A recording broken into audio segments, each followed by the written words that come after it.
The entire courtroom fell silent for just a moment before the laughter erupted. Judges, lawyers, reporters, and spectators exchanged amused glances as a tiny 8-year-old girl stood trembling in the center of the room. Her small hands were clenched into fists, her eyes filled with tears she was trying desperately to hold back. Then she spoke the words that nobody in that courtroom would ever forget. "Free my daddy, and I'll make you walk again." The laughter grew louder. To everyone present, it sounded like the desperate promise of a frightened child who didn't understand reality. A little girl was making an impossible bargain to save the only parent she had left. But what happened after that day would challenge everything people thought they knew about hope, faith, sacrifice, and the extraordinary power hidden inside ordinary people. Before we begin this unforgettable story, please take a moment to like this video, leave a comment, share it with someone who believes in kindness and second chances, and subscribe to channel name. Stories like this remind us that sometimes the smallest voices carry the greatest truths. The story began nearly 3 years before that courtroom hearing. Michael Carter was not a famous man. He wasn't wealthy, powerful, or connected.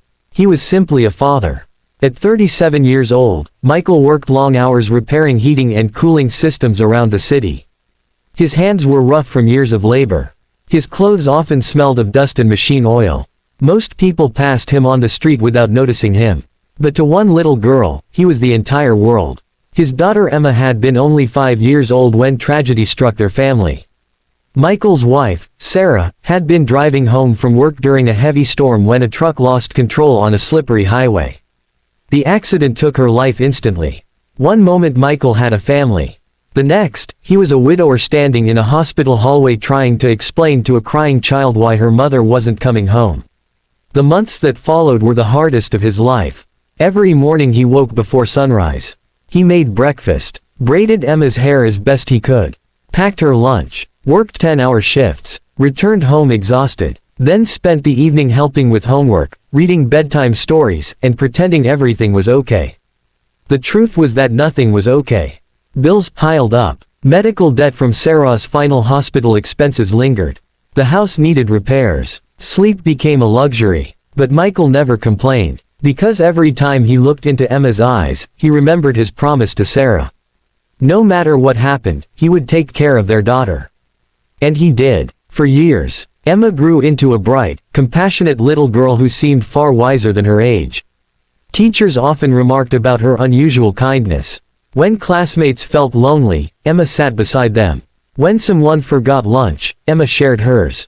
When another child cried, Emma was always the first to offer comfort. Many people assumed such kindness came naturally. But it came from watching her father. Every day she witnessed his sacrifices. She saw him skip meals so she could have better food. She noticed the holes in his work boots that he refused to replace. She understood that every exhausted smile was something he gave her even when life had taken almost everything from him. Then came the day that changed everything. It was a rainy Tuesday afternoon. Michael was finishing a repair job downtown when he noticed a crowd gathering near an intersection. A city bus had skidded while trying to avoid another vehicle. The collision wasn't catastrophic, but chaos filled the street. People screamed. Cars stopped. Pedestrians scattered. Michael immediately ran toward the scene. Without thinking about danger, he helped passengers climb from the damaged bus. He guided elderly people to safety. He comforted frightened children. Then he heard another cry. A woman in a wheelchair had been struck by falling debris during the accident. The chair had overturned. She lay injured and unable to move. Michael rushed forward. Ignoring warnings from others, he entered an unstable area near the damaged vehicle to reach her. He managed to pull her away just moments before part of the bus structure collapsed. The crowd called him a hero. News cameras captured images of the rescue. For one brief evening, Michael Carter became a local headline. But heroes are not always rewarded. Sometimes they become victims. During the investigation that followed, confusion emerged about the accident. Insurance companies argued. Lawyers searched for someone to blame. Witness statements conflicted. And somehow, incredibly, accusations began pointing toward Michael. A security video showed him near the scene moments before the collision. A dishonest witness claimed Michael had distracted a driver. Another person insisted he had interfered with emergency procedures. The allegations were ridiculous. But legal systems do not always move according to truth. They move according to evidence. And evidence can sometimes be twisted. Months passed. Court hearings followed. Legal fees consumed what little savings Michael had left. The stress became unbearable. Yet through it all, Emma remained by his side. She never stopped believing in him. Even when newspapers portrayed him unfairly.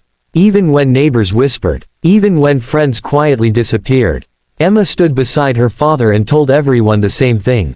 "My daddy helps people." Those simple words meant more to Michael than any legal defense. But they weren't enough. Eventually, the unthinkable happened. A judge ruled that Michael would face serious penalties while additional proceedings continued. The decision shocked many who knew him. To Emma, it felt like losing her father all over again. The night before the final hearing, she sat alone in her bedroom staring at an old family photograph. Her mother smiled from the picture. Her father stood beside her. Everyone looked happy, complete, safe. Emma pressed the photo against her chest and cried herself to sleep. What happened next would set in motion a chain of events nobody could have predicted. Not Michael, not the judge, not the lawyers, and certainly not the crowd that would later laugh at a little girl standing in a courtroom. Because somewhere else in the city, a man named Judge Robert Harrison was facing a private battle of his own.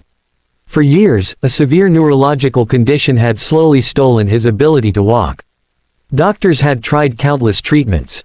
Specialists offered little hope. Wheelchairs, rehabilitation programs, medications, nothing produced meaningful results.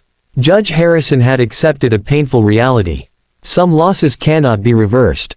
Or so he believed. The morning of Michael Carter's hearing, the judge entered the courtroom carrying that burden. He expected another ordinary legal proceeding.